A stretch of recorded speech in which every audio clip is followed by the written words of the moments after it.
welcome to another episode of Street Smart University's Peak Performance Masterclass.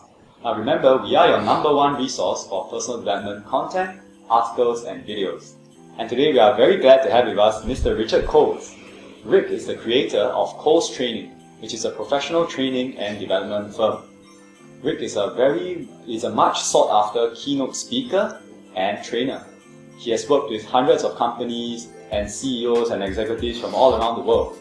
Now, if you would like to know more about Rick's coaching and his services, you can visit his website at www.colestraining.com, which is the website we've shown on your screen right now. Now, Rick, thank you so much for really taking the time to stop over in Singapore. It's okay, Vincent. My pleasure.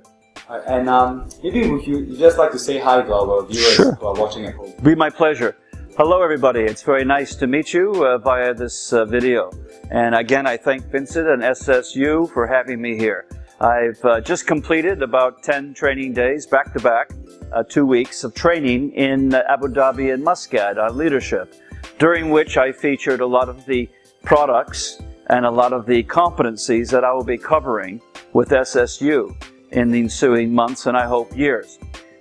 It's a very exciting project that I find to be involved a privilege, and that's why I stopped by. I got in midnight last night and I'm very happy to have a reasonable night's sleep. And you find energy in life. It's one of the lessons I find. You find energy for things that enthuse you, that excite you. And that's a great secret for you to remember. If you're excited about something, if it enthuses you, if it stretches you, if it enhances your career, you'll find time for it, you'll find energy for it. Oh, that was a very apt introduction by Rick, and I'm sure many of the viewers at home are very curious to know, what is your background? So I understand you spent over almost 35 years in the corporate world. So what made you say, oh, this is it, I'm going to take the plunge and I'm going to start my own training firm? Yeah, it's a good place to start, isn't it? Yeah, taking the plunge is a good way to explain it too. I took a plunge into deep water, but it's water which I'm still able to tread and swim through. Sometimes the water gets choppy, sometimes it gets turbulent, but nevertheless. Yes, I was a practitioner. I was actually a manager and a leader for well over 20 years in the airline business. And then I got a call when I was a manager of an airline in Brisbane in Australia. And I got a call one day and they said, would you like to come to Holland? It was rather out of the blue, so I almost didn't believe it. I'd like to come and be a marketing and sales trainer, because I was a salesperson, you see. On a contract of 3 years. I had just married, I just met my wife, we were about to get married. We like Brisbane, it's a very lovely city to be in, great country, etc., etc. And I said no, thank you very much, but for some reason I said no. Fortunately for my luck, they came back to me when I was on a course in Thailand, negotiation skills, as a participant. And he just took me to the side, the manager of training in Amsterdam, and said, again, we'd like to have you here. And I had to ask the question why, because there must be literally hundreds, thousands of people who can do it. He said, well, you're an internationalist, which is true, and I've become even more so over the years. And he said, we'd like to have you as a practitioner, as somebody who's currently doing sales and fighting the marketplace. We'd like you to come to Holland and help our salespeople in Europe and other parts of the world with their sales. So indeed, I took the plunge with I think we all have the excitement of the unknown. I don't know if you've ever tried going to a new city, a new country, and you're tremendously excited on that flight, wondering and anticipating what's going to happen. Well, our realization was of Holland, it was a truly beautiful place to live. I think Amsterdam is one of the great cities of the world. And we had 3.5 years there. We had an opportunity of staying, chose not to. And our son was born there in Amsterdam in 1992, actually. So from all that, it was a very good experience. And of course, the training took me to over 50 countries with KLM, which is the airline I worked for. And I've spoken to, since then, over 250,000, maybe much more, people through media, through training courses, through newsletters, email, etc. So actually, to fully answer your question, Amsterdam, going to Holland, and entering training, because I had never done it before. This was really a nervous time for me, for one thing.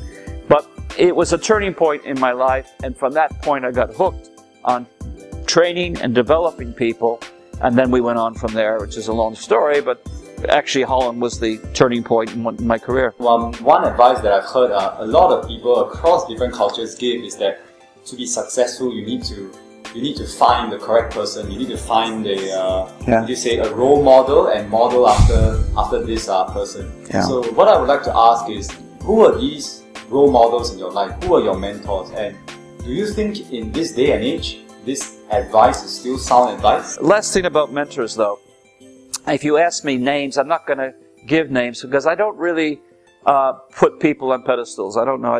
Mentors, look, they're all normal people. I think sometimes if I look and tell you who's inspired me, there'll be people like my grandfather. There'll be people you wouldn't even know their names. The corner grocer, the person who helped the lady across the street, the person who is a quiet achiever and a quiet leader in a large organization.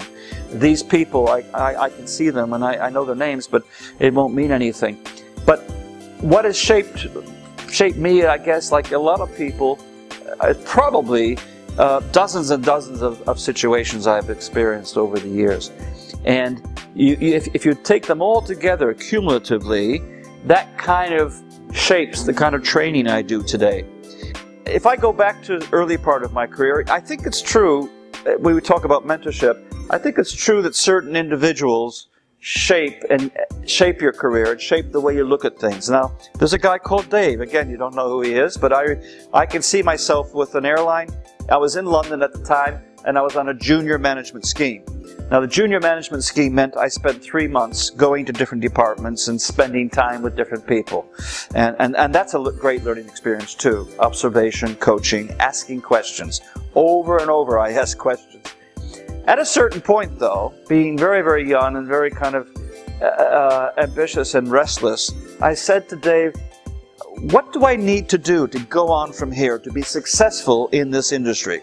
Or indeed in any industry? And the window of our office looked out on Piccadilly Circus, which was a great place to work. And we sat there, and I looked out at the revolving traffic and so forth, and he said, get a pen and paper. So I got a pen and paper. He said, I'm going to tell you 3 or 4 things. First thing he said, get right. If you want your career to be successful, on the right path, and to maximize or capitalize on all opportunities, get your time management right. Now, that's not just being in places on time. That's a term I was reading about the other day about capitalizing on your strengths, capitalizing on the time that you do have available, making blocks of time, not just for your career, but also for your private life as well. Here and in many countries is a work-life balance that people are looking at. And this work-life balance requires people to put everything in proportions. And if you want a lot of work out of them, you better make sure you understand that they also have another life as well. And you have to respect that. But people can do enormous things. So anyway, I wrote that down, time management. I said to him, what's the second thing? The second thing he said is, you have to have communication. In fact, he said the number one thing that will drive your career, that will enhance your career, that will help you with so many aspects of your career is communication skills. Now, what does that consist of? So you understand why he said it. It's about listening. It's about questioning. It's about EQ, emotional quotient, or emotional intelligence, which I'll talk about a little bit later. And it's about making presentations. It's about relationship building. It's about networking. Look, communication skills impacts almost every competency of a leader that you can think of, and I can give you solid examples of where communication skills will enhance that competency or where it will diminish your results because you have poor communication skills. So I wrote that one down as well. The next one he wrote down was the ability to see things clearly with empathy. In other words, in those days, they didn't have emotional quotient. Daniel Goleman wrote it more in the 80s, I think, or 90s. 95, I think it was. So it didn't exist, but he said empathy did exist, which is a great word. Have empathy, be aware be consistent about what's going on around you. So those 3 things, 4 things, were things that he told me. I guess he was an unofficial mentor, wasn't he, when I think about it? And he didn't intend to be. I asked him a question, and he kindly gave me the answer.